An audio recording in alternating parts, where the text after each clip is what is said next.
Olá, estamos começando mais um programa MFC Entrevistas aqui da TV Sul.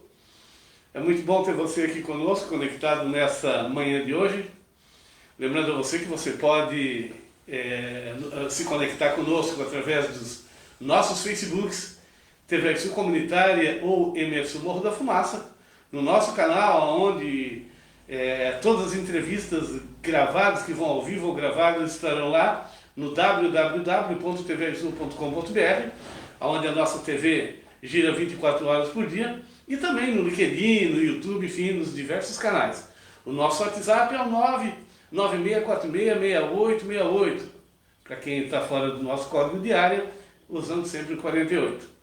Como combinado com você, o nosso convidado de hoje é o jornalista, escritor, artista plástico César Pereira. Bom dia, César. Bom dia, Beto. Essa minha cadeira está cantando aqui. É bom que ela cante, né? Cante, bom trabalho. Cantar sempre faz bem. Bom dia, Beto. Bom dia, ouvintes e internautas, espectadores do TVR Sul. E é sempre um prazer estar aqui e conversar com um amigo já de longa data, né? Desde a época da nossa gloriosa rádio educativa. Informação educativa. Faz tempo que eu até esqueci o nome da rádio. E do nosso glorioso também, o Jornal Correio de Notícias, né? Faz tempo, então a gente teve uma história bacana aí em Morro da Fumaça com relação à comunicação. E é sempre um prazer estar aqui para conversar alguma coisa com um amigo. César, voltando aqui um pouquinho no passado, a Rádio Informação foi aberta em 2000, né? Anos 2000, fechou em 2006, mas foi um tempo glorioso, né? Foi muito bacana. Eu creio que aquele trabalho, ele deveria, como é que eu vou te dizer, ele deveria nortear todo o trabalho feito em comunicação, principalmente comunicação comunitária, aquela comunicação que tenha como objetivo difundir ações comunitárias. E foi uma época muito boa porque a gente conseguiu fazer muito bem isso. A parceria com o Correio de Notícias? A parceria com o jornal, né? O jornal também, o jornal também buscando essas informações na rádio, fornecendo também informações, né? Então havia esses dois veículos de comunicação que o Correio ele não existe mais, e também a Rádio Informação na época teve todos aqueles problemas que tivemos que fechar, né? Mas foi uma época interessante, assim, no ponto de vista de se fazer jornalismo engajado com a comunidade, um jornalismo popular, né?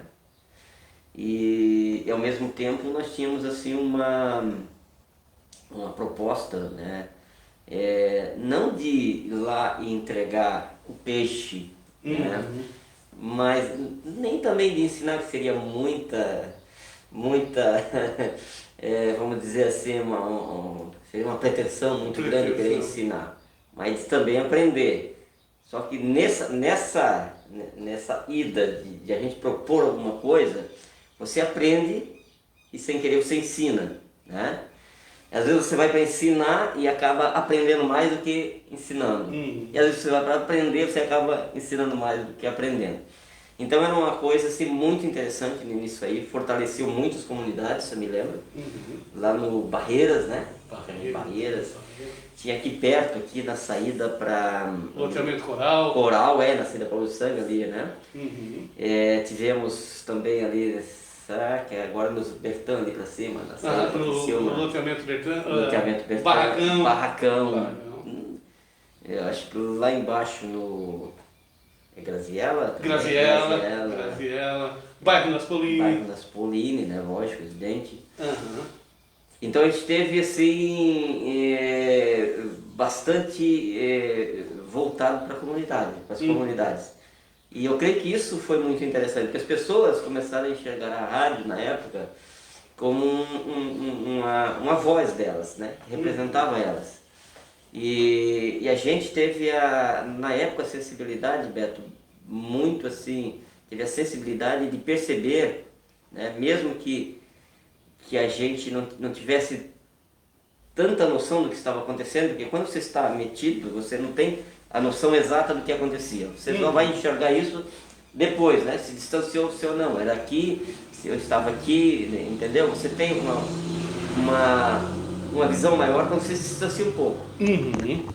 E eu me lembro que naqueles anos ali, né, a gente tinha a gente desconfiava que isso acontecia, né? A gente, e acontecia essa coisa de você ter a resposta da comunidade, era muito rápido. Quando precisava ajudar alguém, né?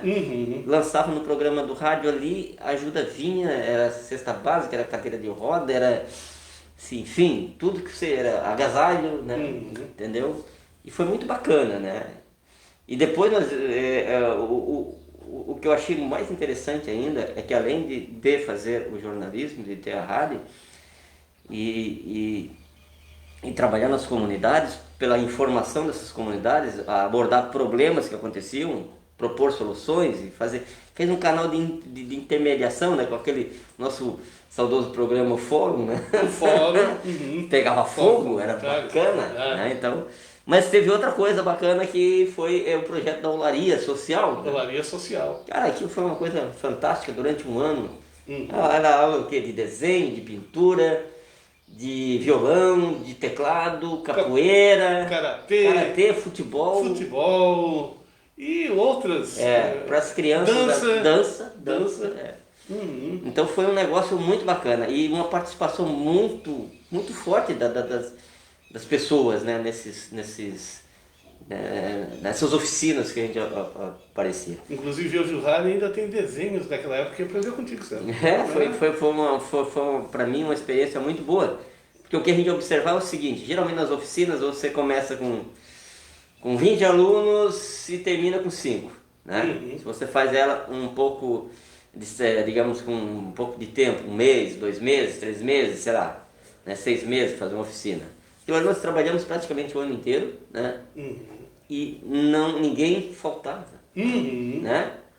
E era uma coisa bacana, tinha a gurizada nova, o Ryan também tinha os desenhos, tinha pessoas de todas as idades, né? E eu vi assim o progresso deles, né? No trabalho, no desenho, entendeu? Então, isso era tudo gratuito, né? Era tudo gratuito. A gente ia ali voluntariamente, um dia por semana, fazia isso. Então, na minha época, foi o que eu mais gostei de fazer dentro de jornalismo. Sou formado em jornalismo, sou jornalista profissional. Vamos dizer, sempre quando vai me perguntar qual foi o melhor trabalho que realizou, foi essa época da rádio, né, com jornal e rádio, e dentro desses programas e dentro dessas oficinas que a gente oferecia. Para mim foi assim fantástico, né? O aprendizado que a gente teve dessas pessoas e também o que a gente proporcionou para elas, né? Porque a gente às vezes nem sonha o que está proporcionando para o outro. Né? Você está fazendo uma coisa e não, é isso aqui que eu vou fazer, vou ensinar fazer essa cadeira e tal, mas a pessoa pode imaginar que não é só uma cadeira, pode ser uma oportunidade dela se desenvolver dali para frente, os encontros, as conversas que a gente tinha, né? Eu te garanto que muda muito, né? As pessoas, se você centra em algo bacana, em algo que é honesto, primeiro de tudo, né? Que você faz com o coração, que você não faz com objetivos escusos, né? Com outros, eu vou fazer isso aqui, mas eu quero mesmo tal coisa, entendeu? Não, era muito claro o que a gente queria, e era muito claro o que a gente tinha que oferecer, e era muito claro o que a comunidade nos oferecia. Então, foi fantástico aquilo ali. Fantástico. Só para lembrar você, dessa escola hoje teve vários resultados. Além desse quadro que o Ryan ainda guarda até hoje, de alguns desenhos, né, em pastos e quadro na parede. Queremos apresentar uma hora dessa na próxima vinda do César aqui, nós vamos fazer isso, César. Quem sabe? Né? E também, ao mesmo tempo, eu tive uma lição muito grande, César. Eu vi a vida de um ângulo. E numa das aulas contigo, quando colocasse uma bota no meio, no centro das atenções do grupo de aprendiz, e tu falava da forma de ver a bota de um ângulo diferente, né? Então, como é que a gente consegue ver? Por isso que às vezes não dá para a gente fazer uma ideia exata do que as coisas de fato são. Às vezes a gente pré-julga, né? Exatamente. Eu aprendi muito a questão do pré-julgamento, né, nessa época. Por que que... Claro, a gente sabe que pré-julgar sempre foi uma coisa que não devemos fazer. Fazer o pré-julgamento é o preconceito, né? Digamos assim, de uma forma geral, não devemos ter isso em mente. Mas eu tive um aprendizado muito grande a partir daquele exemplo ali, como nós devemos ver a vida. Né? Como você disse, quais os resultados trouxe? A gente, né, daquela oficina. Foram diversos resultados que estão até hoje aí. Né? E esse foi um desses, esse aprendizado. É assim que a vida tem que ser encarada, César? Uma coisa muito importante, Beto, quando tu falasse da bota, né? Eu nem me lembrava mais, agora isso quando tu falou, me recordei. É a perspectiva, o desenho tem uma coisa chamada perspectiva, ou seja, você olha de um ângulo, dependendo do ângulo, se você faz uma foto, o que está no primeiro plano parece muito maior, e aí vai diminuindo para o fundo. Né? Isso é uma perspectiva. Quanto mais longe, menor, mais difícil de enxergar. Né? Então, e quanto mais perto, mais evidente, né? Tá ali perto, tal. Então, e às vezes a gente só olha o que está perto, né? Não procura olhar aquele mais difícil de enxergar que está lá. É claro que é mais complicado você... O entorno também, o entorno, né? Aí tem a perspectiva aérea, tem tem a oblíqua, aí tem várias, né? Nós estamos falando isso, para você entender, de uma aula de desenho. Desenho. Né? É que além disso eu me formei em arte, sou professor de arte. Isso. Então eu tenho que dar minha aulinha. Sim. Eu nunca perde a cisma de professor. Embora eu exerci muito pouco a função de professor nas escolas, mas eu também exerci. E foi também muito bacana, foi gratificante. Mas voltando a essa questão, né? De uma coisa que a gente, voltando ao tal do pré-julgamento, a gente julga direto. Certo. Nós, todas as atitudes, você entra num carro, você vai julgar se vai pegar a direita ou a esquerda, você vai andar a 30 ou você vai andar você vai julgar. Não, eu acho que eu tenho que andar a 60 aqui. Embora tu veja que a placa é 40, né? Quer dizer, então você tem que... a gente julga, né, direto, mas sempre tem aquele velho ditado que a diferença entre o remédio e o veneno está na dosagem. Então a gente tem que tomar cuidado com o julgamento, para que o julgamento, ele primeiro, não atinja, né, não faça mal ao teu próximo. Né? A partir do momento que eu julgo que eu devo andar um pouco acima da velocidade, eu já estou assumindo um risco, né, de alguém me passar na frente e eu não dá tempo de freio, eu passar por cima, né, e machucar a pessoa. Então assim, mas foi um julgamento meu, eu julguei que eu tenho que andar mais rápido, né? E a gente está julgando direto, né? E quando me convidasses para vir aqui, tu julgou necessário eu vir aqui. E eu também poderia dizer, eu tenho um compromisso, e como de fato eu tinha, mas eu julguei que seria mais interessante adiar o meu compromisso e vir aqui, eu fiz um julgamento. Né? Então, e tudo que você... o caminho que você escolhe, você faz as escolhas, né? As escolhas são em virtude do que você julga. Né?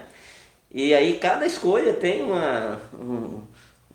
como é que eu vou dizer, uma caixa de surpresas dali pra frente, né? Você faz uma escolha e vem toda uma parafernália de consequências, né? Depois. Então, é isso, consequências boas ou ruins, isso aí também não sai. Mas dentro desse lance do pré-julgamento tem uma coisa que eu acho muito interessante ainda, que é a dúvida. Eu sou eu admiro a dúvida, porque a dúvida, ela me faz pensar. Certo. Né? Se eu ser aquele cara cheio de mim e que eu não tenho dúvidas, não, é isso, é 100%, é aquilo, com certeza em algum ponto eu vou eu vou dar com os burros na água, eu vou me quebrar.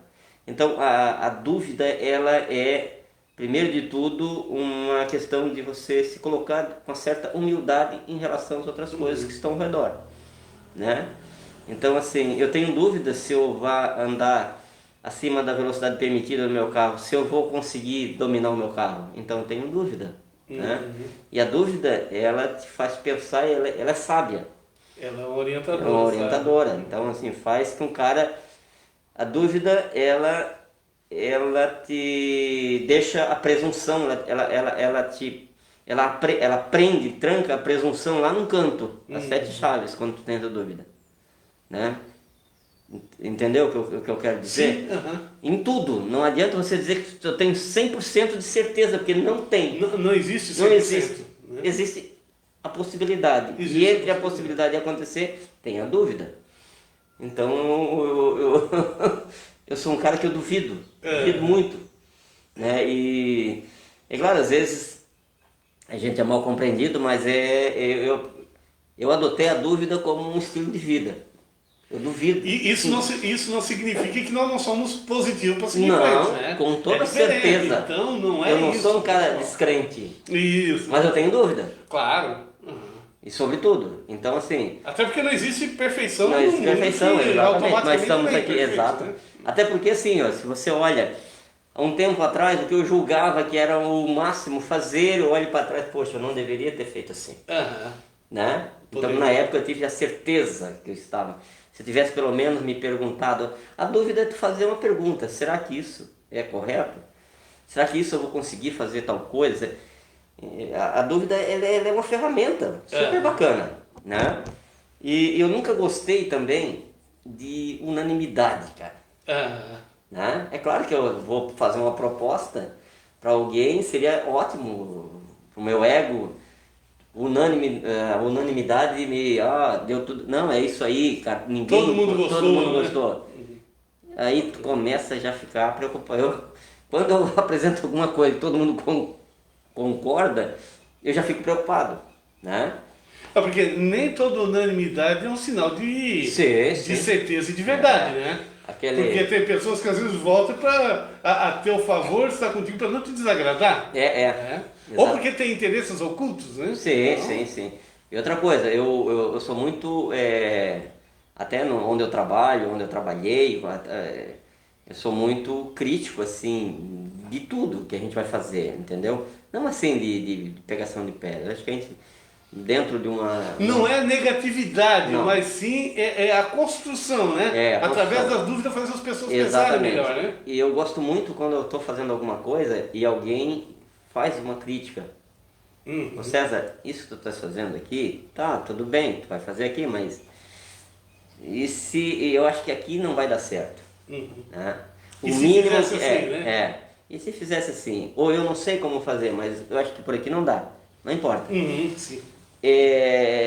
Eu dou mais valor a esse tipo de observação do que, ai, que lindo, que bacana. Que lindo, que bacana, isso aí eu já achei, porque eu estou fazendo. Eu não ia fazer uma coisa feia, ruim. Mas eu não tenho certeza se aquilo ali... Quando eu faço alguma coisa, lá em casa eu tenho a Dayana, minha esposa, e a Maríndia, que hoje está em casa, que é minha filha, a outra está já ao solvou, né? Mais velha. Já foi. Mas eu encho muito o saco delas, né? Quando eu estou escrevendo alguma coisa assim, que eu preciso apresentar para alguém, eu leio 3 vezes para ela. Né? E aí tá, esses dias nós estávamos, é um textinho pequenininho, é um prefácio de um livro, não é um prefácio, é uma apresentação de um livro que eu estou fazendo para um amigo meu, que foi meu professor, que é um grande artista, do Ed Balodi. Eu estou fazendo a edição desse livro. Ele pediu para eu escrever uma apresentação, e ele escreveu um texto o texto do livro dele é muito bom, um cara fantástico, né? Tudo em versos, e ele tem uma capacidade muito grande, né? E eu fui fazer, e daí eu tinha que apresentar para ele, só que antes eu até estava um pouquinho atrasado, aí abri o computador e li para as duas, né? Elas estavam fazendo alguma coisa, eu mandei elas pararem, pô, tem que ler porque eu tenho que entregar isso aqui. E aí a minha esposa achou bacana, E a minha filha, pai, mas eu acho que essa palavra que tu usou aqui, com aquela outra mais ali no fundo ali, você está querendo dizer a mesma coisa, né? Eu disse sim, e por isso que eu repeti ela. Sim. Mas se você botasse um sinônimo? Aí eu disse, aí eu olhei ali de novo, fez sentido. Fez sentido. Aí a Dayana assim, ô Marindia, tá correndo teu pai? Que coisa é essa? Ela olhou pra mim, arregalou o olho e disse, olha minha filha, eu te agradeço porque foi cirúrgica. Aí eu fui lá e refez, consultei um dicionário de sinônimos na internet, eu já faço, e troquei o termo, o texto ficou muito bom. Apresentei, o cara gostou e assim vai. Então assim, isso foi uma crítica. Ela disse, pai, é que eu não achei legal, isso aqui poderia ser assim. Né? E a crítica nos ajuda a crescer, né? Isso, e ela tem 16 anos, né? Quer dizer, e aqui essa gurizada de hoje, eles vêm, né, assim, com inteligência. É a Maríndia, né? Maríndia. A Maríndia. Você lembra? Eu não lembro. A Maríndia era pequenininha na época da rádio. Ela bem pequenininha, com os olhos cheios d'água. Chorava quando eu pagava o imposto pra chorar. E aí ela olhou pela janela, tinha uma fumaceira lá. Numa chaminé, né, com uma cerâmica. Tava no arrojo, preto aquela fumaça. Como é que ela disse? Não. Porco puto. É fogo. Muito bom. Beijo, Marília. Muito obrigado aí por fazer parte também dessas lembranças aí que foi muito bacana, né? É só para explicar que ela convivia muito com o nono dela, o avô. O avô é descendente de italiano e chama nome, né? Sabe como é que são os italianos? Ainda mais eles lá da... E ele sempre, ela estava sempre com ele, né? Sempre lidava com isso, então ela pegou aquele linguajar dele, né? E esse porco puto é uma coisa que ele dizia, se ele ia falar, sempre dizia, e ela viu aquilo ali e não achou, parou de chorar, regalou o olho. Porco puto, é fogo. É fogo. Nós estávamos numa reunião, né? Estava na reunião. Parou a reunião, acabou. Acabou a reunião, aquele dia foi só para rir. Foi. Gente, estamos conversando hoje com César Pereira, jornalista, artista plástico, escritor. Daqui a pouquinho vou mostrar aqui um livro aqui para você, falar um pouquinho sobre esse trabalho do César. Eu só quero lembrar que a Euroconstruções e Residencial Rafaela está aí com um projeto sensacional para você. São apartamentos com 77 metros quadrados, com garagem para o seu carro, todo cercado em empreendimento e a rua calçada, num ótimo local, no loteamento Viládio do Doro, aqui em Morro da Fumaça. Todas as informações, inclusive o telefone para você entrar em contato, está aí no nosso Facebook e também no LinkedIn, no nosso canal tvexu.com.br. Então você que está em qualquer lugar do mundo, está pensando em voltar para o Brasil ou aqui do Brasil mesmo, está pensando em comprar um ótimo lugar, um apartamento para se morar, loteamento Viládio do Doro, aqui em Morro da Fumaça. Isso mesmo. Vai no nosso canal aí, nos nossos canais da TV Sul, que você encontra todas as informações. Isso mesmo. É da Euroconstruções Residencial Rafaela, aqui de Morro da Fumaça. Quero falar do Trailer do Chico Bento, um dos melhores lanches da cidade de Morro da Fumaça. Isso mesmo, Trailer do Chico Bento, ao lado da Caixa Econômica Federal, atendendo agora com entrega a domicílio aí do seu lanche. Isso mesmo. Vai aí também toda a informação nos nossos canais, telefone, enfim, né? Carlos Joalheiro, armação de óculos acima de 60, a partir de R$60. São diversas armações, as mais belas possíveis. Óculos das melhores qualidades, as mais famosas marcas você encontra em Carlos Joalheiro. Além disso, você também pode personalizar a sua joia e dar de presente para quem você quiser. Bom, né? Então tá. Carlos Joalheiro, aqui na cidade de Morro da Fumaça, próximo ao Colégio Princesa Isabel, também informação no nosso canal.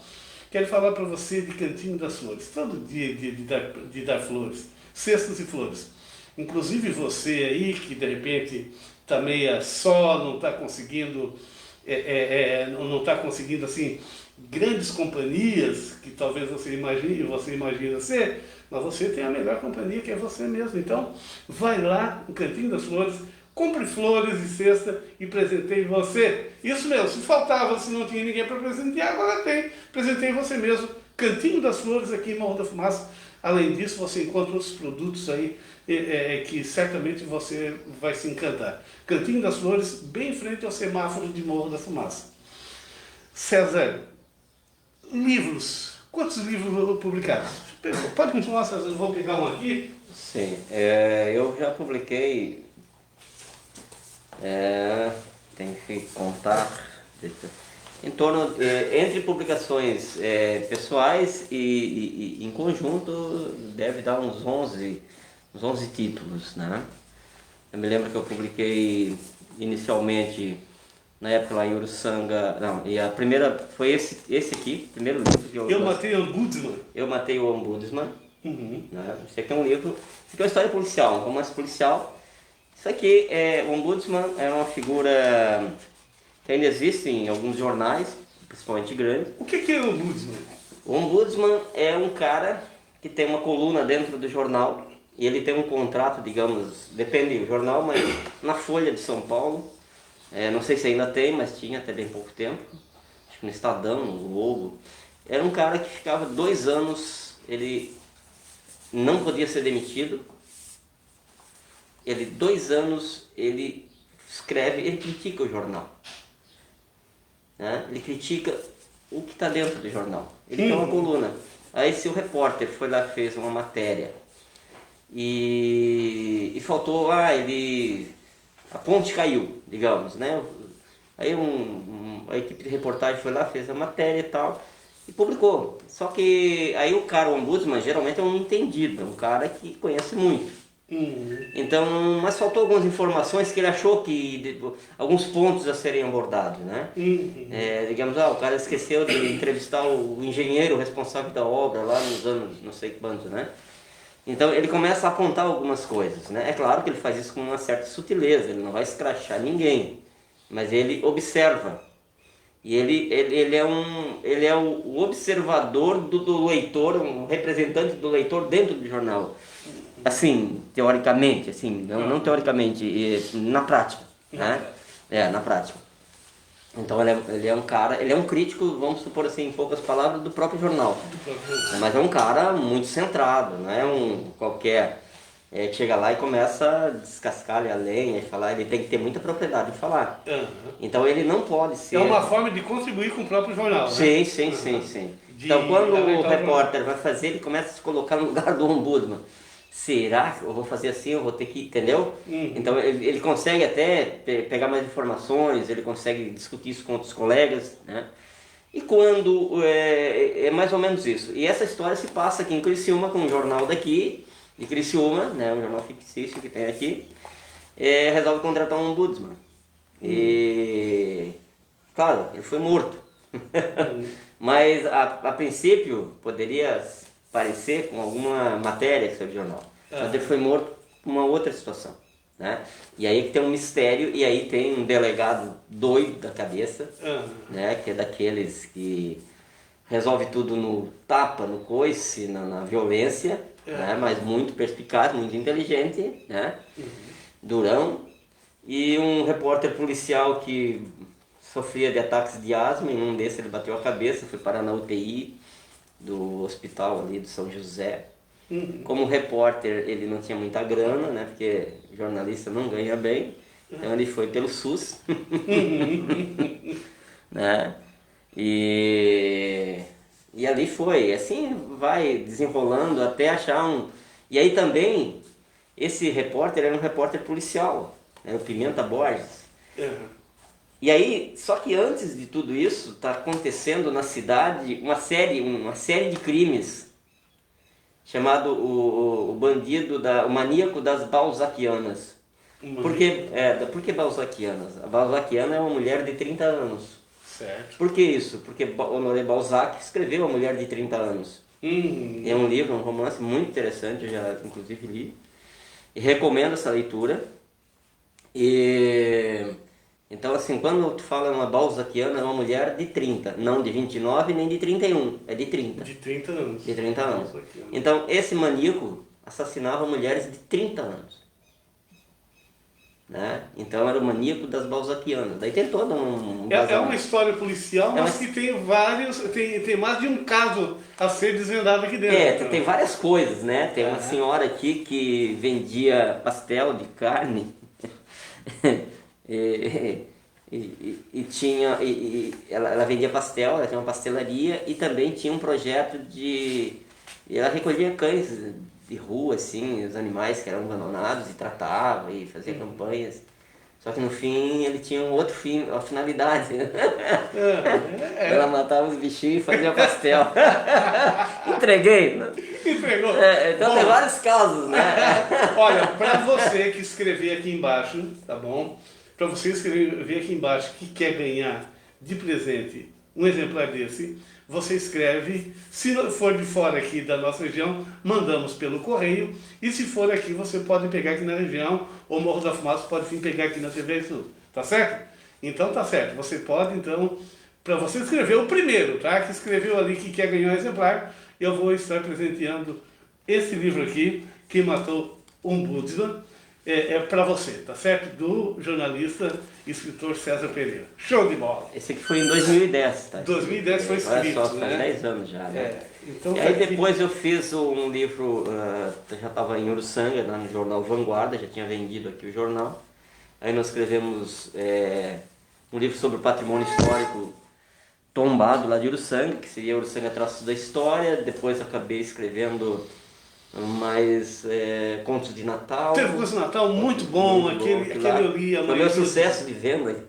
Não tem mais nenhum exemplar. Tem, Não tem, lá, né? tem um guardadinho lá, 7 chaves lá para mim. Eu tenho aqui. Estava pensando até numa possibilidade de revisá-lo e reeditá-lo, né? Muito bom. E também 28 crônicas, eram crônicas que eu escrevia no Jornal da Manhã, que eu trabalhei 15 anos no Jornal da Manhã como chargista, como repórter, foi uns 4, 5 anos.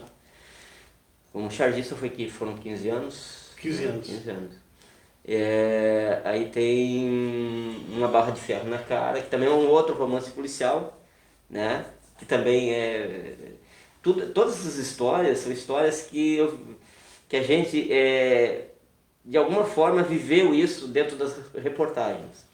Só que, lógico... São histórias originais mesmo, né? Ela tem uma motivação realmente... Teve, lógico, depois a gente faz cria um enredo, viaja na maionese, né? Mas ela sempre tem algumas coisas, alguns pontos de partidas, foram fatos que a gente presenciou, né? E que davam boas histórias, é claro, você dá uma outra roupagem, né? E daí viaja para outros caminhos. Originais não, inéditas, né? São histórias inéditas, né? Contadas aqui, são diversos... Exatamente. Aí tem Um Vapor para Benedetta, que foi um trabalho de pesquisa também com a equipe de jornal, daí foi eu e mais 4 pessoas que escrevemos, nós estivemos na Itália, inclusive, trata-se da história da imigração para Uruçanga. Benedetta é como Uruçanga era conhecida na época. Então nós conseguimos esse livro do Vapor para Benedetta, foi feito. Depois eu fiz um livro em parceria com mais 2 colegas, fizemos uma coletânea de contos, né, de crônicas, né, nós éramos em três autores e fizemos, cada um trouxe 5 peças, né, 5 contos. Então o livro se chamou 3 vezes 5. Né? Isso não é um livro de matemática, o subtítulo do livro. Foi muito interessante, ficou legal também. Eu escrevi daí livros da história ali da mineração da fluorita da família Paduim. Eu fiz uma biografia do seu Quintino Paduim. Fiz também um livro da família Mondardo, lá de Nova Veneza. Também. E agora eu estou escrevendo um livro sobre a história de vida do nosso ex-vice-prefeito, ex-vereador, o saudoso Rafael Sorato, maestro, que tem uma história de vida fantástica, né? Ele era músico, né? Da época aí, da década de 70. Aqui de Estação Cocal, né? Exatamente, ele foi músico. Eles criaram um grupo musical muito forte ali em Estação Cocal, que inicialmente eram os Peraltas, depois virou Top Sound 5 em 73, 74, Os Peraltas foi em 70 e depois virou os Catedráticos, né? E eu acho que daí tocou até um certo tempo. E era um conjunto assim que muitas pessoas lembram, né? A gente está levantando esse material, essa pesquisa. E é uma história de vida muito bacana, né? Inclusive agora, daí o seu Rafael tem várias... Tem a história de agricultor, a história de líder sindical, que ele foi presidente do sindicato rural. Teve uma participação em 1987 numa greve de fumicultores, que eles não entregaram fumo para as companhias, para a fumageira, principalmente, compraram uma briga com uma multinacional gigante na época, né? Eles endureceram o jogo, é claro que era uma época difícil, eles não ganharam aquilo que estavam pretendendo, mas evoluíram muito, né? Eles conseguiram conquistar espaços e depois, né, aquele movimento foi um trampolim para a conquista de espaço, principalmente para os agricultores, abrir o caminho, né? Para eles sentirem que se eles são organizados, eles são muito mais fortes, né? Deixaram de ser explorados, né? A fumaceira vinha, vou pagar tanto, ela desclassificava o fumo e tal, aquela coisa toda, e todo mundo trabalhava só para não ficar devendo, né? Então ele entendia que aquilo não era correto, a gente tem que trabalhar para prosperar, né? A biografia, a história fica pronta quando? Era para ficar pronta agora em setembro, mas devido a essa pandemia, alguns entrevistados, que são pessoas que estão dentro do grupo de risco, a gente está fazendo com muito cuidado, então o ritmo do trabalho também parou, inclusive a gente ficou 2 meses sem mexer, até porque a gente não sabia, né, como é que ia se desenrolar isso aqui na região, né? Então agora a gente retomou, está com todo o cuidado, né? Estamos entrevistando alguns políticos aqui no Morro da Fumaça, porque ele teve uma participação muito forte aqui na política, né? E agora então foi vice-prefeito, secretário de Foi 2 vezes vice-prefeito, né? Foi 2 vezes, né? 2 vezes. Uma com o Cláudio e outra com o Paulino, né?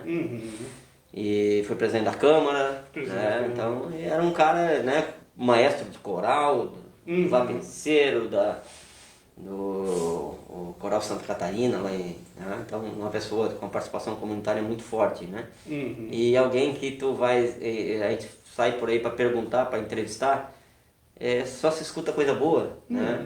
Entende? Era uma pessoa bacana, de bom coração. Eu tive o prazer de conhecer na época do jornal, entrevistei muito ele. Eu me lembro de uma vez que tinha um buraco, acho que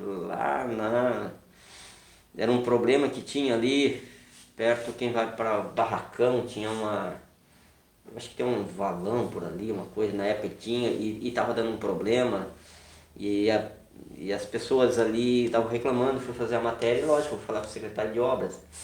Mas é sempre muito difícil, né, quando tu vai entrevistar alguém que de algum problema, e o cara é responsável. E eu pensei, assim, eu não conhecia ele, estava recém com o jornal.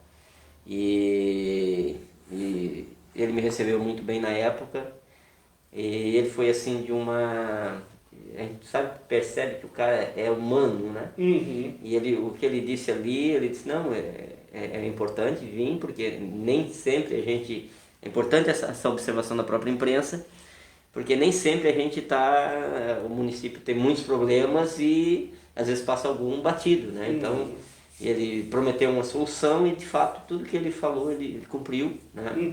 E ele em nenhum momento me pediu para não fazer a matéria, né? Não espere, não vai me botar isso. Não, ele disse para fazer e que desde que colocasse o que ele estava planejando, então ele mostrou já que tinha um projeto para tal local. E dito feito, foi feito as coisas, ficou bem, nunca mais me incomodou o local, né? E então isso marcou muito, né? Porque a gente era acostumado a quando vai entrevistar alguém sobre um problema, a gente nunca é bem recebido, né? Primeiro a pessoa demora 1 ano para receber. Porque depois a imprensa é considerada inimiga, né? À primeira vista. Depois ele tenta te convencer para não publicar, né? Essa é a segunda, né? Primeiro não te recebe, depois ele tenta te convencer para não publicar.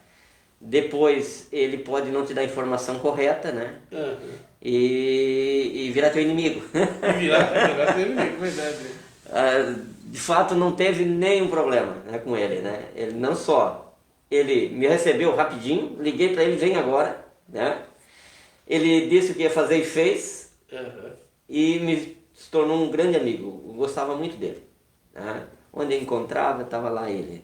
E é uma pessoa de uma sensibilidade muito grande, então estou adorando fazer esse trabalho, né? Então esse é o próximo livro que vai sair, talvez saia ainda setembro, outubro, até, mas esse ano sai o livro dele. Esse ano sai o livro. Porque depois eu tô agora, a fase de pesquisa já está quase no final, então na fase de produção de texto, depois tem toda uma parte de revisão, depois tem uma revisão com a família, né, para ver o que a gente pode colocar mais ou cortar daí a família que tem esse poder, né? O senhor Otávio Solato participa dessa... Sim, o senhor Otávio, né? O senhor Otávio está lá vivo, vai fazer 101 anos, né? Então, ele vai... E muito lúcido, né? Ele conta muito. E já fez 101 anos, né? Não, fez 100, né? Vai fazer... fez 100 anos. Fez 100 anos. Vai fazer 101 agora, e agora não lembro mais da data, mas tá próximo. Tá próximo. 101. E com a saúde fantástica, né? E ele inteligente, ele conversa bem, ele anda, ele não parece que ele tem 100 anos nunca. Muito bem, a nossa conversa hoje aqui no programa MFC Entrevista é com o jornalista, artista plástico e escritor César Pereira, que é uma alegria estar recebendo novamente aqui no nosso canal. Só lembrando a você que todos os sábados às 10 horas da manhã tem um programa MFC e a música. Você canta, você toca algum instrumento, você quer falar de música, tem um roteiro na sua cabeça aí, enfim, venha para cá contar história. Se você não canta, você pode contar história, tá certo? Mas faça a gente conosco, nosso telefone é o 48996466868. Todos os sábados, sempre uma atividade, sempre uma programação, uma atração sensacional aqui na TV Sul, ao ar livre ou então dentro do nosso estúdio, tá certo? Então tá certo. César, o tempo está passando e se a gente pudesse, a gente ficava aqui dia inteiro, conversando o dia inteiro. É assunto. Mas vamos então para a gente fechar. Hoje qual é a tua atividade? Eu ainda exerço a função do jornalismo na parte da pesquisa, mais de produção de livros, né? O trabalho que eu faço é um trabalho jornalístico. Então a gente nunca deixa de ser. Uma vez tu és jornalista, tu vai ser sempre, né? Então eu faço edições, eu trabalho com edição, não só produzindo livro, texto, pesquisa, mas também se você tem uma história e quer fazer a edição do livro, né? Porque daí tem toda a parte de editoração, tem toda a parte de diagramação, criação de capa, revisão, tudo isso, aí eu faço isso também para terceiros. Então eu trabalho direto com a produção de livros, Inclusive eu imprimo a maioria deles, a maioria não, 99% aqui no Morro da Fumaça, com o pessoal da Soler, que esse é um sistema ali muito bom de produção e a gente já está bem afinado. Né? A gente trabalha, como diz o cara, aquele por música, então é muito bom ter isso, né?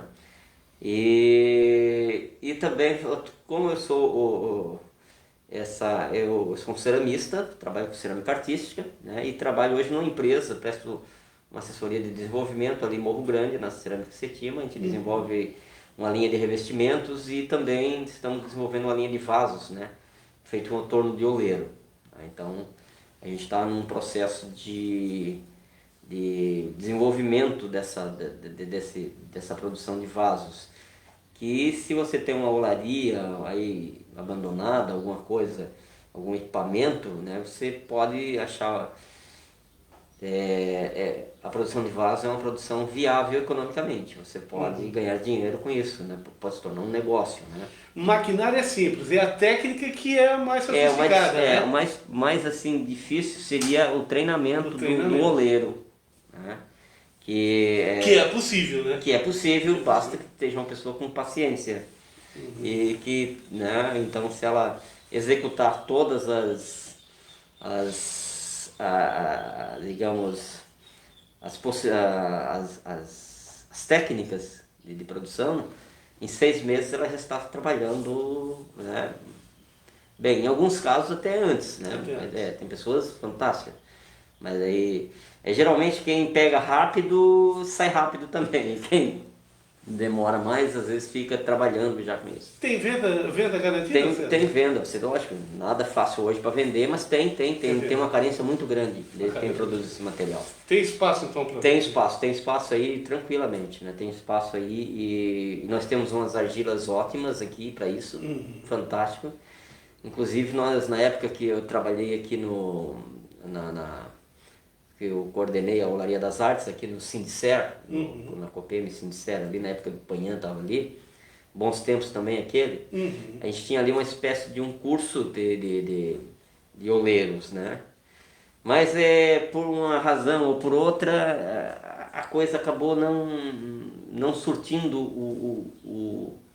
o efeito, né? O resultado, né? Esperado, que era a multiplicação de talentos, né? Então hoje tem o Joselito, que eu ainda coordeno lá, que trabalha lá, mas quem trabalha com cerâmica mesmo, assim, que explora comercialmente isso, que tem como fonte de renda, são muito poucos, né? Então a gente é uma autocrítica, que eu fiquei ali um tempo e a gente tentou de várias formas e não conseguiu criar esses oleiros aqui, né? Porque tivemos muitos alunos, porém nem todos tiveram a paciência para saber, para fazer. Porque a princípio, quando você vai trabalhar num torno de oleiro, parece impossível. Essa é a grande. Só que depois você consegue pegar o fio da meada, você consegue desenvolver, né? Assim, porque as pessoas pensam que aprendeu a fazer uma peça, ela já sabe fazer todas as outras. Não, cada peça hoje eu torneio desde 2005 no torno de oleiro. Eu tenho experiências, né? Porque eu era ceramista, mas eu era escultor. E depois fui fazer uma matéria ali no Sindicer e tinha um cara que veio dar um treinamento pago pelo Sebrae. E eu achei interessante, tinha uns tornos de oleiro ali, e o cara me perguntou se eu não queria fazer uma aulinha experimental. E desde aquele dia até hoje eu não larguei mais. Né? Então eu com o Joselito, talvez somos os dois, né? Era em torno de 18 alunos, eu não me lembro bem, mas nenhum deles seguiu adiante, né? E eu consegui também ali depois, tem uma pessoa que trabalhava aqui, que é o Leoberto, mas ele mora em Laguna, hoje ele torneia, né? Mas ele não toca olaria, né? Ele é uma coisa, um hobby para ele. Então necessitava de a gente fazer um trabalho de formação de mão de obra nesse sentido. Não falta serviço, né? Nós hoje estamos precisando e a gente tem que ficar na boa vontade de um ou de outros para fazer... Porque uma pessoa só não dá conta de fazer tudo, né? Então precisava de mais pessoas. Então eu trabalho uma parte com edição de livros e outra parte com cerâmica. Com cerâmica. Então... Tá nessa... César, o nosso tempo já estamos chegando aqui no final. Eu quero deixar o convite para vir outras vezes novamente aqui para a gente continuar essa história. Mas aquilo que eu não perguntei, fica à vontade para falar. O microfone. Eu agradeço, em primeiro lugar, sim, é sempre um prazer estar aqui com um amigo, que a gente tem uma história bacana, né? E fizemos bastante aventuras, fizemos jornais também, tentamos de tudo.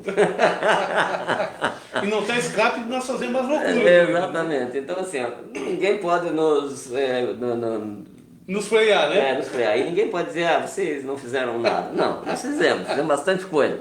Umas deram certos, outras nem tanto, outras, né, passaram longe. Já plantamos árvores, já fizemos filho e já escrevemos livro, né? Exatamente, né? Então, o caminho é esse, a gente tem que estar sempre adiante, né? A gente não... ainda essa semana nós estávamos fazendo um forno, eu também...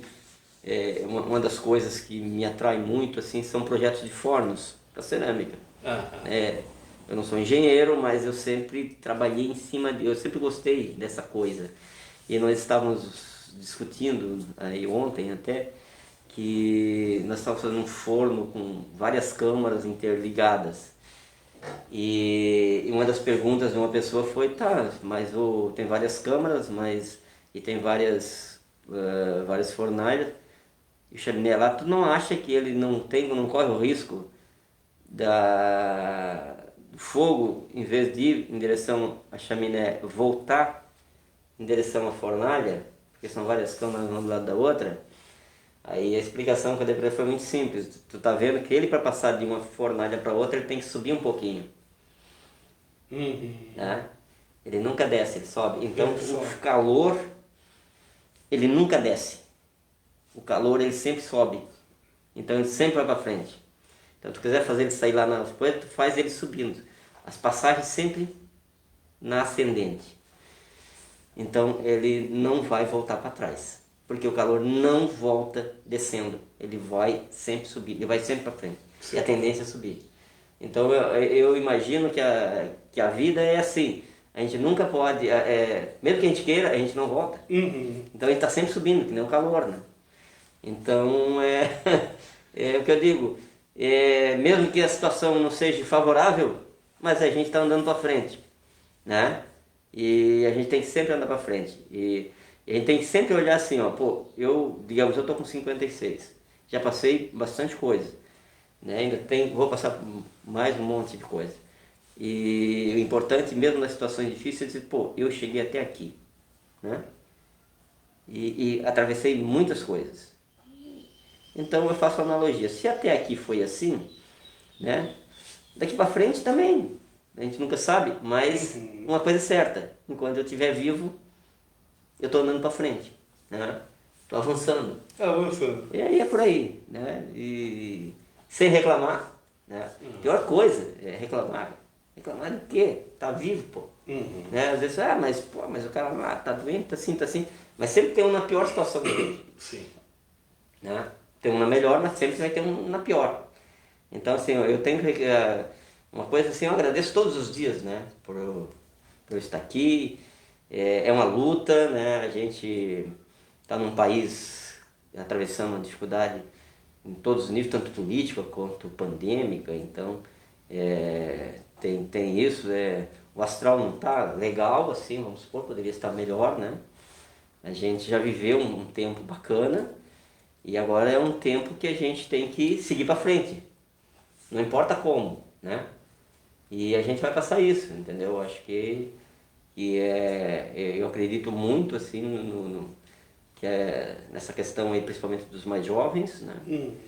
Que já vem com a cabeça assim, não vamos dizer que vão resolver todos os problemas, mas a gente já nota que a maioria deles já tem uma cabeça um pouco mais à frente, né, do que a gente. A gente está, no meu caso, eu já estou passando o bastão para alguém tocar para frente, né? Eu vou curtir um pouco aquilo que eu já fiz até agora. Claro, eu vou fazer muita coisa, mas eu estou mais contemplativo hoje do que um cara de muita ação, né? Então a ação é para a gurizada que vem com toda a energia, com todo o pique. Esses vão correr muito, né? E a gente tem que entregar para eles fazer, dar liberdade para eles. E sobretudo acreditar neles, né? Sim. E não dizer, no meu tempo era melhor. Que melhor o quê? Para, né? O bom é agora. Bom, eu aqui agora, pô, no meu tempo, não sei o quê. Os jovens de hoje, tá tudo perdido, cara. Ninguém tá perdido. Tempo agora, aquele tempo já passou, já foi. Já foi, né? Só resta as lembranças, né? Só resta boa lembrança. O importante é assim, né? E aí a questão da felicidade. Eu acho que a felicidade é tu se sentar e olhar para trás e ver que tu fez algumas coisas boas. Aí tu te anima, né? Isso é felicidade. Então é mais ou menos essa a ideia que a gente tem. A gente tem que primeiro parar de reclamar, parar de julgar, né? E seguir em frente. E fazer mais uma porção de coisa. Mais uma porção de coisa, é verdade. Não pode parar porque se cochilou, cachimbo cai. Cochilou, cachimbo cai. César, quem quiser adquirir livros teus ainda, como faz? Alberto, assim, eu não tenho mais uma reserva grande de livros para poder atender. Eu tinha esse idioma teu Ombudsman porque eu sempre fiz algumas reservas, né? Para presentear amigos. Porque tem uma parte, quando eu lanço um livro, eu tenho um certo tempo que eu vendo principalmente os amigos. Principalmente. Amigo, irmão, parente, o cara que quer... Vai ter curiosos, né? E curiosos. Então daí eu vendo, Aí eu chego, pô, não, deu, aqui já deu o que tinha que dar, eu tirei o meu custo, né? Uhum. Sobrou um troquinho ali para fazer um outro projeto, tá pronto. Aí eu tenho uma reservinha, geralmente uns 150 livros. Esse aí, o do Matheus Ombudsman, eu tinha uma caixa na época do jornal Vanguarda, quando eu acabei vendendo ele em 2010, pô, faz 20 anos, ela ficou perdida num canto. Então tinha uns 50 livros, eu acho. E aí, então assim, e há pouco tempo a pessoa faz um tempinho já, mas ó, César, tem uma caixa de livro aqui, né? E eu peguei ela de volta e botei ela num canto. Só que na minha cabeça eu perdi também, eu esqueci ela. Esse dia eu estava fazendo uma limpeza, eu olhei essa caixa de livro. Então por isso que eu tenho eles. Ah, Né? verdade. Mas assim que eu lançar outro, aí nós Vamos fazer o lançamento vamos fazer aqui. o lançamento com toda certeza. Né? Vamos fazer o lançamento Com aqui. toda certeza. César, foi muito bom te receber aqui hoje, foi uma alegria verdadeiramente te receber. Para mim foi duplamente uma alegria dupla vir aqui, né? Uma para ver que tu continua com esse projeto bacana, né? Que iniciou lá atrás, quando nós estávamos conversando no começo, e que tu estás seguindo e sempre um prazer. E sempre que der, me convida que eu venho, dá um jeito. Né? Às vezes a gente dá umas falhadas, mas Faz parte. faz parte, ô Beto. A gente não é perfeito, mas a gente quando faz a coisa de bom coração. Aham. Bacana, acabamos de conversar então, o nosso convidado de hoje, cumprindo mais essa missão. O nosso convidado foi o jornalista, artista plástico, escritor César Pereira. E para mim fechar hoje o programa, eu quero fechar então com a frase da Marília Pereira, essa frase que diz o seguinte: porco puto é fogo. Grande abraço, até lá!